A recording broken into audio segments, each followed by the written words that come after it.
హల్లెలూయా. కురేష్ మీ అందరికీ ప్రభువైన యేసుక్రీస్తు నామములో శుభాలు తెలుపుచున్నాను. అందరికీ గుడ్ ఫ్రైడే శుభాకాంక్షలు. ఇక్కడ నిలబడటం కానీ, ఈ మాటలు మాట్లాడటం కానీ, యేసుక్రీస్తు ప్రభువారు చివరిసారిగా మాట్లాడిన 7 మాటల్లో ఒక మాట మాట్లాడటం కానీ, ఏమాత్రం అర్హత లేకున్నా కూడా ఆయన కృపలో నిలిపి ఈ సమయంలో ఇక్కడ మాట్లాడటం నాకు ఇచ్చినటువంటి అవకాశం బట్టి ఆ దేవాదేవునికి వందనాలు చెల్లిస్తున్నాను. ఆయన శిలువలో పడిన 7వ మాటలలో 3వ మాట, యోహాను సువార్త 19వ అధ్యాయం 26వ వచనం నుంచి 27వ వచనం వరకు చూసుకున్నట్లయితే, యేసు తన తల్లియు తాను ప్రేమించిన శిష్యుడు దగ్గర నిలిచి ఉండుట చూసి, అమ్మా ఇదిగో నీ కుమారుడు అని తన తల్లితో చెప్పాడు. తరువాత శిష్యుని చూసి, ఇదిగో నీ తల్లి అని చెప్పాడు. ఆ గడియ నుండి ఆ శిష్యుడు ఆమెను తన ఇంట చేర్చుకున్నాను. యేసుక్రీస్తు ప్రభుల వారు మాట్లాడిన 7 మాటలలో స్త్రీ గురించి ప్రస్తావించిన మాట, ఒక అమ్మ గురించి ప్రస్తావించిన మాట, ఒక రిలేషన్షిప్ గురించి, ఒక బంధం గురించి ప్రస్తావించిన మాట 3వ మాట. అంటే 7 మాటలలో ఏది ఎక్కువ కాదు, ఏది తక్కువ కాదు, కానీ స్త్రీ గురించి ప్రస్తావించిన మాటలలో గొప్పదని నేను తలంచున్నాను. 3వ మాట. అసలు వాక్యంలోకి వెళ్ళేకి ముందు మనం శుక్రవారంని ఆచరిస్తూ ఉంటాం కదా. ప్రతి సంవత్సరం గుడ్ ఫ్రైడేని పాటిస్తుంటాం కదా. సంఘానికి వచ్చి గుడ్ ఫ్రైడేలో చర్చ్కి వెళ్ళాలి, ప్రార్థన చేయాలి, 7 మాటలు మాట్లాడాలని ఎన్నోసార్లు తలంచి ఉంటాం కదా. అసలు గుడ్ ఫ్రైడేలో చర్చ్కి ఎందుకు వస్తాం మనం? గుడ్ ఫ్రైడే అని ఎందుకు అంటారు? ఒక దేవుడు అనబడిన వాడు, ఒక వ్యక్తిత్వం కలిగిన ఒక మనుష్య రూపంలో వచ్చిన దేవుడు, ఆయన చనిపోయిన రోజు గుడ్ ఫ్రైడే అనడానికి, గుడ్ ఫ్రైడే అన్నారంటే ఏదో ఒక కారణం ఉండి ఉంటుంది కదా. ఎవరైనా మన బంధువుల్లో కానీ, మన కుటుంబంలో కానీ, మన స్నేహితులలో కానీ, మనకు తెలిసిన వారిలో కానీ చనిపోతే అది బ్లాక్ డేగా అంటారు. అంటే అది చాలా దుఃఖదినంగా, వారి గురించి బాధపడుతూ అంగలార్చుచు వాళ్ళందరినీ జ్ఞాపకం చేసుకుంటూ మనం బాధపడుతుంటాం. అది ఎప్పుడు కూడా గుడ్ డే కాదు. కానీ ఎప్పుడు గుడ్ డేగా మార్చబడుతుందనంటే, మనం ఆ స్థానంలో ఉండవలసిన వారిగా, మనం ఉండవలసిన స్థానంలో ఆయన మన మరణాన్ని తీసుకొని మన కోసం మరణించి, మన పాపాల నిమిత్తం మన పాపాలను ఆయన మీదకి తీసుకున్నాడు. కాబట్టి దాన్ని శుక్రవారం అని అంటారు. శుక్రవారం ఎందుకు అంత ప్రాముఖ్యమైనది అని అంటే, మనం ఆదివారం రోజు చర్చికి వస్తాం కదా. ఆదివారం దినం అనేది పునరుద్ధాన దినం. అంటే యేసుక్రీస్తు ప్రభుల వారు తిరిగి లేచిన దినం. యేసుక్రీస్తు ప్రభుల వారు తిరిగి లేచిన దినానికి ఎంత ప్రాముఖ్యత ఉందో, ప్రతి వారం మనం సంఘానికి వచ్చి ప్రార్థన చేసి పాటలు పాడి ఆరాధిస్తున్నామో, దానికంటే ఎక్కువ ప్రాముఖ్యత శుక్రవారానికి ఉంది. ఎందుకనంటే పునరుద్ధరణ దినం అనేది ఉండాలి అని అంటే, దానికంటే ముందు శుక్రవారం అనేది జరగాలి. ఈస్టర్ రోజు దేవుడు తిరిగి లేపబడాలి అని అంటే, శుక్రవారం రోజు యేసుక్రీస్తు ప్రభువుల వారు చనిపోవాల్సిందే. దేవుని నామానికి మహిమ కలుగును గాక. అలాగే దేవుడు మాట్లాడిన మాటలకు 7 మాటలకు ఎందుకంత ఇంపార్టెన్స్ ఇస్తూ ఉంటాం? మామూలుగా ఎవరైనా 7 మాటలు మాట్లాడుతూ ఉంటారు కదా. ఎవరైనా 7 కంటే ఎక్కువ మాటలు మాట్లాడుతూ ఉంటారు కదా. కేవలం ఆ 7 మాటలకు మాత్రమే మనం ఎందుకంత ఇంపార్టెన్స్ ఇస్తూ ఉంటాం? చివరిసారిగా మాట్లాడే మాటలు, దేవుడైనా మనుషుడైనా ఎవరైనా కూడా మాట్లాడే మాటలు అవి ఖచ్చితంగా నిజంగానే ఉంటాయి. అబద్ధం అనేది చెప్పరు. ఎందుకంటే వాళ్ళు చనిపోవడానికి సిద్ధంగా ఉన్నారు. వాళ్ళకి ఇంకా దాచిపెట్టడానికి, అబద్ధం చెప్పడానికి, మభ్య పెట్టడానికి వాళ్ళ దగ్గర ఇంకేం కూడా లేదు. దేవుని నామమునకు మహిమ కలుగుగాక. హల్లెలూయా. నిన్న రాత్రి నా వర్క్షాప్ అయిపోయేసరికి 11:30 అయింది. 11:30 అయిన తర్వాత కొంచెం ఎక్స్ట్రా వర్క్ వల్ల 12:30 వరకు వర్క్ చేసిన తర్వాత రేపు నా 3వ మాట మాట్లాడాలి కదా. 3వ మాట మాట్లాడాలి కదా అని చెప్పేసి చాట్‌జీపీటీ అనే ఒక అప్లికేషన్ ఉంటుంది. చాట్‌జీపీటీ అప్లికేషన్ ఓపెన్ చేసి రేపు నేను 3వ మాట మాట్లాడబోతున్నాను. నేను గుర్తుపెట్టుకునేవన్నీ మర్చిపోతూ ఉంటాను 5 నిమిషాలకు ఒకసారి. నాకు ఒక అరగంట ప్రసంగాన్ని రచించి ఇవ్వగలవా అని అడిగితే, అది అరగంట ప్రసంగాన్ని నా ఫోన్లో తీసిచ్చింది. వాక్యం చెప్పడం చాలా ఈజీ, పాటలు పాడడం చాలా ఈజీ, ప్రసంగాన్ని రచించడం చాలా ఈజీ, పాటలు పాడడం ఇంకా ఈజీ, దేవుని ఆరాధించడం చాలా ఈజీ, పరిచర్య చేయడం చాలా ఈజీ. ఇవన్నీ చాలా ఈజీ. కానీ దేవుని వాక్యాన్ని నిజంగా పాటించడానికి, దేవుణ్ణి నిజంగా స్వీకరించడానికి, మారు మనసు పొందడానికి, మారు మనసుని ఎత్తి పట్టుకొని బ్రతకడానికి, మన జీవితం ఆయన కృపను ఎత్తి పట్టుకొని ముందుకెళ్ళడానికి, ఆయన సువార్త ప్రకటించడానికి ఉపయోగించినప్పుడు మాత్రమే అది చాలా కష్టంగా ఉంటుంది. ఇవన్నీ చేయడానికి, చూపించడానికి, కనిపించడానికి, నటించడానికి, అందరి ముందు చేయడానికి చాలా ఈజీగా ఉంటుంది. కానీ ఎవరు లేనప్పుడు, ఒంటరిగా ఉన్నప్పుడు, ఇంట్లో ఉన్నప్పుడు, ఎవరు చూడనప్పుడు, చీకట్లో ఉన్నప్పుడు మన జీవితం ఏంటి అని దేవుడు మాత్రమే చూస్తున్నప్పుడు అది చాలా కష్టంగా ఉంటుంది. హల్లెలూయా. మూడో మాట చూసుకునే దానికంటే ముందు మనం ఒకసారి టైం లైన్ చూసుకుందామండి. ఏంటి అని అంటే, దేవుడు థర్స్‌డే నైట్ అరెస్ట్ చేయబడతాడు. కానీ కార్యక్రమం అంతా జరిగింది ఎప్పుడు అని అంటే, పోయిన ఆదివారం అంటే మంటల ఆదివారం రోజు స్టార్ట్ అవుతుంది. ఏ ప్రజలైతే ఆయన దావీదు రాజు హోసన్నా అని ఏ ఏ ప్రజలైతే, యెరూషలేము పట్టణ ప్రజలైతే ఆయనకు చేపలు, ఆలివ్ లీవ్స్ అన్ని పెట్టి ఆహ్వానించబడ్డారు, గాడిద మీద ఆయనను ఊరేగించినారు, అదే ప్రజలు, అదే జనాలు, అదే దేశాల యొక్క రాజులు ఒక వారం తిరిగే లోపల ఆయనని అరెస్ట్ చేయడానికి, ఆయనని సిలువ వేయడానికి సిద్ధపడ్డారు. దేవుడు అనబడిన వాడే ఒక వారం రోజులల్లా ఆయన ఒక డెసిషన్ అనేది గుడ్ నుంచి బ్యాడ్గా, పాజిటివ్ నుంచి నెగటివ్గా మార్చబడినప్పుడు మనుషులమైన మన మీదకి ఎన్నో నిందలు వస్తుంటాయి. మనుషులమైన మన మీదకి ఎన్నో అవమానాలు వస్తుంటాయి. వాటన్నిటిని ఎత్తిపట్టుకొని దేవుని నామానికి మహిమ వచ్చేలాగా ముందుకెళ్ళడమే కానీ, నాకే ఎందుకు వస్తున్నాయి, నేనే ఎందుకు చేస్తున్నాను, ఇవన్నీ నాకే ఎందుకు జరుగుతున్నాయి అని చెప్పేసి బాధపడడానికి వీలు లేదు. మనం అరగంట సాక్ష్యం చెప్పినా, గంట వర్షిప్ చేసినా, 2 గంటలు వాక్యం చెప్పినా, ఉపవాస ప్రార్థనలు వారం నెలల 3 సార్లు సంఘంలోనే ఉన్నా, చర్చికి వచ్చినా, నీ హృదయంలో దేవుడు లేకపోతే, నీవు అనుక్షణం ఆయన ఆరాధించకపోతే, నీ హృదయంలో దేవుడి కంటే మొదటి ఇంకొక విలువ ఇస్తున్నట్టు లేదు. దేవుని ఆరాధిస్తున్నట్టు అది సూచన కాదు. దేవుని నామమున ప్రభునాక హల్లెలూయా. ఆయన సండే రోజు ఆయన జనులు నిన్నటి రాత్రి ఆయన తన శిష్యులను దేవుడు తన సొంత స్నేహితులు, తనతో సొంతగా చూసుకున్న 3.5 సంవత్సరంలో ఆయన నేర్పించిన శిష్యులు ఇంకొక హాఫ్ డేలో, ఒక్క రోజులో నన్ను మోసం చేయడానికి సిద్ధపడుచున్నారు. అందులో ఒకడే నన్ను 39 నాణ్యాలకు అమ్మబోచున్నాడు అని తెలిసి కూడా ఆయన పాదాలు కడగడానికి సిద్ధపడిన యేసుక్రీస్తు ప్రభువుని అరగంటలో మళ్ళీ గెత్సేమనే తోటలో ఆయనని అరెస్ట్ చేసినా కూడా, ఆయన రాత్రి నుంచి ఈ నిన్న రాత్రి దినం ఎప్పుడైతే గెత్సేమనే తోటలో ఆయనని అరెస్ట్ చేసినప్పటి నుంచి ఈరోజు శుక్రవార దినం మధ్యాహ్నం 3:30 సమయంలో వరకు ఆయన నీరు తాగలేదు, ఆహారం భుజించలేదు, ఏమి తీసుకోలేదు. ఆయన్ని ఎక్కడెక్కడికో తిప్పారు. పొద్దున్నే 6 గంటలకి, అది ఇల్లీగల్ టైం, ఇల్లీగల్ ప్లేస్. ఆ టైంలో ఎవరికి కూడా ఎవరు న్యాయం అనేది చెప్పకూడదు, న్యాయం అనేది తీసుకురాకూడదు. అయినా కూడా ఆయనని రాజ్యాధికారుల ముందుకు తీసుకొని వెళ్ళి ఈయన తప్పు అని చెప్పి నిరూపించడానికి ఎన్నో ప్రయత్నాలు చేసి, తర్వాత 9 గంటలకు ఆయన సిలువెత్తడం మొదలుపెట్టి 12 గంటల వరకు మళ్ళీ సిలువ వేసి, 12 గంటల నుంచి సిలువ మీద ఉన్న దేవుడు 3 గంటల నిమిషాల వరకు సిలువ మీదనే ఉండి మరణించున్నాడు. ఆమేన్. దేవుని నామానికి మహిమ కలుగును గాక. ఈ 12 గంటల నుంచి 3 గంటల నిమిషంల వరకు సిలువ మీద ఉన్న దేవుడు ఎన్నో మార్లు దూషింపబడ్డాడు. ఆయనని ఎంతో మంది ప్రజలు, సొంత శిష్యులే వదిలేసి వెళ్ళిపోయాడు. ఆయన శిష్యులలో అక్కడ ఉన్నది ఒక యోహాను మాత్రమే. ఈ మూడో మాట ఉన్న ప్రత్యేకత ఏంటి అని అంటే, అక్కడ ఉన్నది ఒకే ఒక స్త్రీ. ఆ స్త్రీ అంటే ఇద్దరు ముగ్గురు స్త్రీలు ఉండొచ్చు బహుశా, మనకు తెలియదు. కానీ బైబిల్లో మెన్షన్ చేసింది ఏంటి అంటే, మరియా అక్కడ ఉన్నదని మెన్షన్ చేసింది.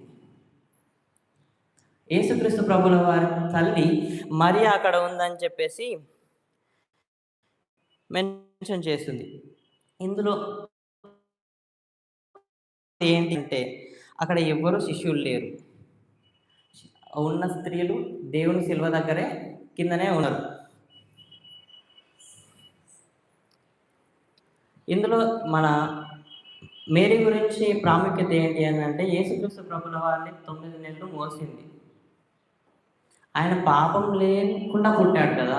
పాపం లేకుండా వచ్చిన గర్భాన్ని మోయగలిగిన ఒక కన్య స్త్రీ. ఈ లోకంలో ఎవ్వరైనా వివాహం ద్వారా కాకుండా నువ్వు ఒక బేబీని పెంచగలవా అని చెప్పేసి ఏ స్త్రీ అని అడిగితే ఏ స్త్రీ అని ఒప్పుకుంటుందా? ఒక 18, 19 సంవత్సరాలు కలిగిన ఒక స్త్రీ మరియమ్మ, తల్లి మరియమ్మ తనకి పరిశుద్ధాత్మ ద్వారా ప్రేరేపణ వచ్చి ఒక దూత ద్వారా చెప్పబడి నువ్వు తల్లి అవుతువు, ఆయన పేరు యేసుక్రీస్తు అనబడును అని చెప్పడంతోనే ఆ దానికి లోబడి 9 నెలలు మోయడానికి సిద్ధపడింది. అంతటి త్యాగాన్ని ఎవరు చేయలేరు. అదొక స్త్రీ మాత్రమే చేయగలరు. అది గొప్పతనం. అందుని బట్టి దేవునికి మహిమ చెల్లును కాక. ఆమేన్. అంతేకాదు, ఆయన పుట్టినప్పటి నుంచి అనుక్షణమ మరియమ్మకి, యోసేపుకి ఎన్నో ఇబ్బందులు వస్తూనే ఉన్నాయి. వారిని అక్కడున్న రాజు 1 సంవత్సరం కంటే లోపల ఉన్న వాళ్ళందరినీ చంపని ఆజ్ఞ ఇచ్చిండు. ఆ టైంలో వాళ్ళు ఈజిప్ట్‌కి ఎస్కేప్ అయ్యారు. ఈజిప్ట్ నుంచి మళ్ళీ అక్కడ వేరే దగ్గరికి వెళ్ళడం, చివరికి నజరేతు పట్టణానికి వచ్చి అక్కడ స్థిరపడ్డారు. ఆయన యేసుక్రీస్తు ప్రభుల వారు 12 సంవత్సరాల నుంచే ఇంట్లో నుంచి వెళ్ళిపోయి పరిచర్య నేర్చుకోవడం, బోధించడం ఎన్నో చేస్తూ వచ్చాడు. కానీ యేసుక్రీస్తును సిలువ వేయబడిన సమయంలో అక్కడ యేసుక్రీస్తు ప్రభుల వారు ప్రత్యేకంగా యోహానును నీ తల్లిగా చూసుకుందువు, అమ్మాయి ఇతన్ని కుమారుడు అనబడును అని చెప్పడానికి ప్రత్యేక రీజన్ ఏంటి అని అంటే, అక్కడ ఒకవేళ యోసేపు బ్రతికి ఉంటే యోసేపుకి అప్పచెప్పేవాడు కావచ్చు. నేను చనిపోతున్నాను, ఇప్పుడు నా తల్లి యొక్క బాధ్యత నీది అని చెప్పేసి తన భర్తకు అప్పచెప్పేసి ఉండవచ్చు. కానీ అక్కడ లేడు అని అంటే ఆయన 12 సంవత్సరాల నుంచి ఆయన ఎక్కడ కూడా బైబిల్లో ప్రస్తావించబడాడండి. చిన్నప్పుడు మాత్రమే ప్రస్తావించబడతాడు బైబిల్లో. తర్వాత ఆయన పెద్దగా కొద్దీ ఆయన ఎక్కడ కూడా ఎక్కువగా కనిపించడు, ఎక్కడ కూడా ఎక్కువగా వినిపించడు. అంటే బహుశా ఆయన 12 సంవత్సరాలు లేదా 15 సంవత్సరాలు, యేసుక్రీస్తు ప్రభు వారి వయసు గురించి చెప్తున్నాడు. 15 సంవత్సరాల నుంచి లేకపోతే 30 సంవత్సరాల మధ్యలో ఏదో ఒక సమయంలో ఆయన మరణించి ఉండవచ్చు. అంటే తను ఇప్పుడు ఒక విడో స్త్రీని, తన తల్లిని తన శిష్యులలో ఒకడైన యోహాన్కి ఆయన అప్పచెప్పుచున్నాడు. తన బాధ్యతలు ఆయన మరణిస్తున్నాడని తెలిసి కూడా తన తల్లి ఒంటరిగా వదిలేయడం ఇష్టం లేక అంతగా ప్రేమిస్తున్నాడు కాబట్టి తన శిష్యులలో ఒక్కడు మాత్రమే అక్కడ ఉన్నాడు దాన్ని గుర్తించి ఆయనను అప్పచెప్పడానికి ఆయన సిద్ధపడ్డాడు. ఈ 3వ వాక్యానికి తిరిగి వస్తాం. 19వ అధ్యాయం 26వ వచనం నుంచి 27వ వచనంలో, యేసు తన తల్లి తాను ప్రేమించిన శిష్యుడిని దగ్గర నిలిచిందో చూసి, అమ్మా ఇదిగో నీ కుమారుడు అని తన తల్లితో చెప్పాడు. తర్వాత శిష్యుని చూసి ఇదిగో నీ తల్లి అని చెప్పాడు. ఆ గడియ నుండి ఆ శిష్యుడు ఆమెను తన ఇంట చేర్చుకున్నాను. చివరిలో ఏముందండి అంటే, యేసుక్రీస్తు ప్రభువారు తన తల్లిని తన శిష్యుడిని ఐక్యం చేయడమే కాకుండా ఆయన ఇచ్చిన ఆజ్ఞకి యోహాను కూడా అక్కడ లోబడ్డాడు. ఆమె ఎవరో యేసుక్రీస్తు ప్రభు వాళ్ళ తల్లి, నాకు తల్లి కాదు కదా అని చెప్పేసి ఒంటరిగా అక్కడే వదిలేయకుండా ఆయన కూడా తన ఇంటిని చేర్చుకున్నాడు. ఈ 3వ పాట నుంచి మనం నేర్చుకునే 3 ముఖ్యమైన పాఠాలు ఏంటి అని అంటే, యేసుక్రీస్తు ప్రభు వారు తన తల్లిని ప్రేమించాడు.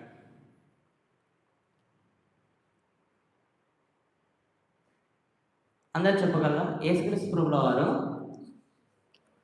తన తల్లిని ప్రేమించాడు.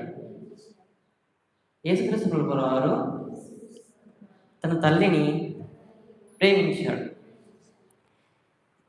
ఈ తల్లి అయిన ప్లేస్లో డాష్ పెట్టుకొని మనం మన శత్రువు పేరుని పెట్టుకొని అది వచనాన్ని పూర్తి చేయగలమా?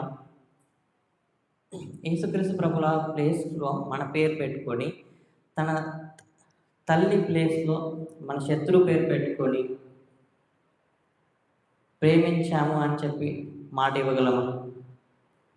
ఒకసారి మనం పరీక్షించుకుందాం. ఆయన చనిపోతున్నప్పుడు కూడా ఆయన బాధ్యతను మర్చిపోలేదు. ఆయన దేవుడు కదా ఆయన చెప్పేసి ఈ లోకంలో ఉన్న కుటుంబ బాధ్యతలు, బరువు అన్ని ఏది కూడా మర్చిపోలేదు. చాలామంది చర్చికి వస్తూ ఉంటారు, ఉపవాస ప్రార్థనలు చేస్తూ ఉంటారు, పాటలు పాడుతూ ఉంటారు, సేవకు వెళ్తూ ఉంటారు, బోధిస్తూ ఉంటారు. ఎన్నో టైటిల్స్ ఉంటూ ఉంటాయి, ఎన్నో పనులు ఉంటాయి, ఎన్నో బాధ్యతలు ఉంటాయి, ఎంతో సంపాదిస్తూ ఉంటాం. చివరికి వచ్చేసరికి కుటుంబంలో దగ్గర ఫెయిల్ అయిపోతూ ఉంటాం. ప్రేమించడంలో, మన కుటుంబాన్ని చూసుకోవడంలో, తల్లిదండ్రులను గౌరవించడంలో, కుటుంబాన్ని ప్రేమించడంలో మనందరం కూడా ఫెయిల్ అయిపోతుంటాం. 1 యోహాను 4:8 వచనంలో ఇలాగ సెలవిస్తుంది ఏంటి అని అంటే, దేవుడు ప్రేమ స్వరూపి కనుక, దేవుడు ప్రేమ స్వరూపి, ప్రేమ లేని వాడు దేవుని ఎరుగడు. దానికి అర్థం ఏంటి అని అంటే, ప్రభువా ప్రభువా అని చెప్పేసి నేను ఎంత చెప్పినా కూడా, నేను ప్రేమ లేకపోతే నేను వ్యర్థుడినే.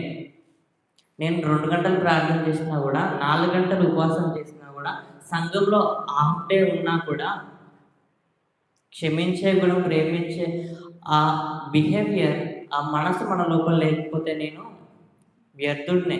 నేను అన్ని నేను దేవుని వాక్యాన్ని అనుసరిస్తున్న వాడిని కానే కాదు. అవును కదా? ఒకసారి మనల్ని మనం పరీక్షించుకుందాం. మొదటి లెసన్ ఏం చెప్పాను నేను ఈ 3వ వాక్యం నుంచి? యేసుక్రీస్తు ప్రభుల వాడు తన తల్లిని ప్రేమించాడు. అలాగే రెండవ లెసన్ ఏంటి అని అంటే, తాను ఒక నూతనమైన కుటుంబాన్ని సృష్టించాడు తన మరణం ద్వారా. ఏంటి ఆ కుటుంబం అని అంటే, యోహాన్ని తన తల్లిని, యోహానికేమో తల్లిని, బహుశా యోహానికి తల్లి లేదేమో తన జీవితంలో. యోహానికేమో తల్లిని, తన తల్లి అయిన మరియకి కుమారుడిని తన స్థానంలో అనుగ్రహించాడు. మన జీవితంలో కూడా మనం ఎన్నోసార్లు చర్చ్కి రావడం అనేది ఒక పద్ధతి, ఆచారం, ఒక బాధ్యత, ఒక రొటీన్. ఆదివారం అంటే చర్చ్కి వెళ్ళాలి, మిగతా రోజు పనికి పోవాలి. ఎప్పుడైనా మీటింగ్స్ ఉంటే చర్చ్కి రావాలి. మిగతా రోజులంతా నా సంపాదన, నా కుటుంబం, నా బాధ్యత, నా పనులు అని చెప్పేసి నా నా నా నా నా అని చూసుకుంటూ ఉంటాం. కానీ మన దేవుడు మన కోసం ఎన్నో చేశాడు. ఆయన కోసం నేను చేయవలసింది ఎంతో ఉంది. అందులో కొంచెమైనా చేయడానికి ప్రయత్నం చేద్దామని చెప్పేసి ఎంతమంది అనుకుంటూ ఉంటాం. క్రీస్తులో మనందరం సహోదరులమే కదా. ఇక్కడ ఉన్న వారు మాత్రమే సహోదరులు కాదు, కానీ ఈ లోకంలో ఉన్న ప్రతి ఒక్కరు కూడా ఆయన ద్వారానే జన్మించబడిన వారు.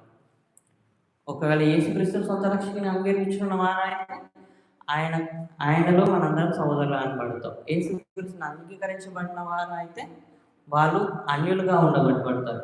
వారిని మన సహోదరులుగా మార్చడానికి, వారిని మన సహోదరులుగా మార్చుకోవడానికి మనం ప్రయత్నం చేయాలి. మన సువార్తని, మన దేవుడు మనకిచ్చినటువంటి ఆ శుభ వార్తని అనలు మందికి గుడ్ న్యూస్గా ప్రచురించడానికి ఈ అనుభూతిని మనకే ఉంచుకోవడం అది చాలా తప్పు. నేను మాత్రమే బాగుపడాలి, నేను మాత్రమే పైకి రావాలి, నేను మాత్రమే పరలోకం వెళ్ళాలి, నేను మాత్రమే దేవునితో నివసించాలి, నేను మాత్రమే దేవుని ఆరాధించాలి, నా ఇంటి పక్క వారు ఆరాధించకూడదు, నా ఇంటి ముందు వారు ఆరాధించకూడదు, నా చుట్టాలు ఆరాధించకూడదు, నా స్నేహితులు ఆరాధించకూడదు, వాళ్ళు నశించిన పైన వాళ్ళు ఎక్కడికి వెళ్ళిపోయినా నాకు సంబంధం లేదు, కానీ నేను మాత్రమే దేవుని దగ్గరికి వెళ్ళాలనుకోవడం అహంకారం మాత్రమే. నేను మాత్రమే కాదు, నా స్నేహితులు, నా బంధువులు, నా కుటుంబీకులు, నా చుట్టూ ఉన్న వారు ప్రతి ఒక్కరు కూడా నేను పొందిన అనుభూతిని, నేను పొందిన ప్రేమను, నేను పొందిన ఆ బాధ్యతను, ఆ అనుభూతిని వాళ్ళు కూడా రుచించాలి. వాళ్ళు కూడా మనతో పాటు ఒకరోజు, రేపు కావచ్చు, ఎల్లుండి కావచ్చు, ఈరోజు రాత్రి కావచ్చు, గంటలో కావచ్చు, మనం మరణించినప్పుడు ఆయనతో పాటు మనం కూడా ఉంటామనే ఆ ధీమా మన స్నేహితులకి, మన బంధువులకి, మన కుటుంబీకులకి, మన నేబర్స్కి పంచడానికి, తెలియజేయడానికి మనం ఒక్కసారైనా ప్రయత్నం చేస్తున్నామా? హెబ్రీయులకు రాసిన పత్రిక 11వ అధ్యాయం 6వ వచనం చూసుకున్నట్టయితే, విశ్వాసం లేకుండా దేవునికి ఇష్టమైనడా అసాధ్యం. ఇంకొక ప్లేస్లో ఎలా ఉంటుంది ఏంటి అని అంటే, క్రియలు లేని విశ్వాసం మృతమైన ఉంటుంది. ఈ 2 వాక్యాలు మనం చూసుకున్నట్లయితే మనం మారుమనసు పొందాం, యేసుక్రీస్తు సొంత రక్షకునిగా అంగీకరించాం, కానీ ఇది శాంటిఫికేషన్ మాత్రమే. నిన్న రాత్రి నేను పరిశుద్ధుడిగా ఉండవచ్చు, ఈరోజు పొద్దున్న లేసే వరకు నేను మళ్ళీ పాపిని. మనం గుర్తుంచుకోవాల్సిన ఒక గొప్ప ఆస్పెక్ట్, ఒక గొప్ప మాట ఏంటి అని అంటే కృప, గ్రేస్. అది రోజు నూతనంగా పరచబడుతుంది, అది రోజు కొత్తగా మార్చబడుతుంది. రోజు మనం నిద్ర లేచినామంటేనే అది కృప. మళ్ళీ సాయంత్రం నిద్రపోయామంటే అది ఆయన కృపనే. మళ్ళీ తినగలుగుచున్నామంటే ఆయన కృపనే. మాట్లాడగలుగుచున్నామంటే ఆయన కృపనే. మనం ఏం చేసినా కూడా ఆయన కృప మాత్రమే. ఆయన కృప లేకుండా మనం ముందుకెళ్ళే ఛాన్సే లేదు. అటువంటి ఒక గుడ్ న్యూస్‌ని మాట నేను చెప్పాను. ఈ వాక్య భాగం ద్వారా రెండో లెసన్ ఏం చెప్పాను? యేసుక్రీస్తు ప్రభుల వారు నూతన కుటుంబాన్ని సృష్టించాడు, ఏర్పరిచాడు అని చెప్పాను. అటువంటి మనం ఈ లోకంలో నెరవేరుస్తున్నామా? మన వరకే ఉంచుకొచ్చున్నామా ఆ గాస్పెల్‌ని, ఆ గుడ్ న్యూస్‌ని, ఆయన మనకిచ్చిన రక్షణని? ఒకసారి మనల్ని మనం పరీక్షించుకుందాం. ఇందులోంచి మనం మూడో మాట ఏం నేర్చుకున్నామనంటే, యేసుక్రీస్తు ప్రభుల వారు తన బాధలో కూడా, తన కష్టంలో కూడా ఆయన తన ప్రేమని వ్యక్తపరుచున్నాడు. ఆయన ప్రేమిస్తూ ఉన్నాడు. ఆయన బ్లడ్ అనేది బయటకొస్తుంది. ఆయన ఎంతో బాధపడుచున్నాడు. ఆయన తృణీకరించబడ్డాడు. ఆయన ఒంటరిగా ఉన్నాడు. కానీ ఆయన మర్చిపోయింది ఏంటి అనంటే ప్రేమించడు. అంతటి కష్టంలో కూడా ఆయన ప్రేమిస్తాడు. మనకి లైఫ్‌లో ఎన్ని ప్రాబ్లమ్స్ వచ్చినా కూడా, మనకి ఎంత కష్టం వచ్చినా కూడా, ఆ సమయంలో మనం ప్రేమించడం అనేది మర్చిపోతున్నామా? ఒకసారి మనల్ని మనం పరీక్షించుకోండి. అసలు మనకు ప్రేమ అంటే ఏంటో తెలుసా? ప్రేమ అంటే ఐ లవ్ యూ అని చెప్పడం కాదు కదా! ప్రేమ అంటే ఏంటో తెలుసా? ఆ జీసస్ క్రాస్‌లో చనిపోయాడు కదా! యేసుక్రీస్తు ప్రభుల వారు చనిపోయి చూపించాడు కదా! అది ప్రేమ. ఒక మనిషి ఇంకొక మనిషితో చెప్పేది కాదు. ఒక మనిషి ఇంకొక మనిషితో అనుభవించేది కాదు. ఒక మనిషి ఇంకొక మనిషితో కలిసి తిరిగేది కాదు. అది యేసుక్రీస్తు ప్రభుల వారు మాత్రమే ఇవ్వగలిగింది. యేసుక్రీస్తు ప్రభుల వారిని అనుభవించి, అనుభూతి పొందిన వారు మాత్రమే తెలియగలిగింది ప్రేమ. ఎందుకనంటే అది ఆయన వ్యక్తిత్వం, ఆయన నేచర్ కాబట్టి. ఫస్ట్ జాన్ 4:8-9లో ఇలా సెలవిస్తుంది ఏంటంటే, దేవుడు ప్రేమ స్వరూపి, ప్రేమ లేనివాడు దేవుడిని ఎరుగడు. ఈ మూడు లెసన్స్‌లో మనం నేర్చుకోవాల్సిన ప్రాముఖ్యమైన ముఖ్యాంశం ఏంటి అనంటే, యేసుక్రీస్తు ప్రభుల వారు తన తల్లిని మర్చిపోలేదు. తన స్నేహితులను మర్చిపోలేదు. తన శిష్యులను మర్చిపోలేదు. మన జీవితంలో కూడా, మన కుటుంబంలో, మన బంధుమిత్రులలో మనకి ఎంతోమంది ఆప్యులు ఉంటారు. వాళ్ళందరినీ దేవుని దగ్గరికి నడిపిస్తున్నామా?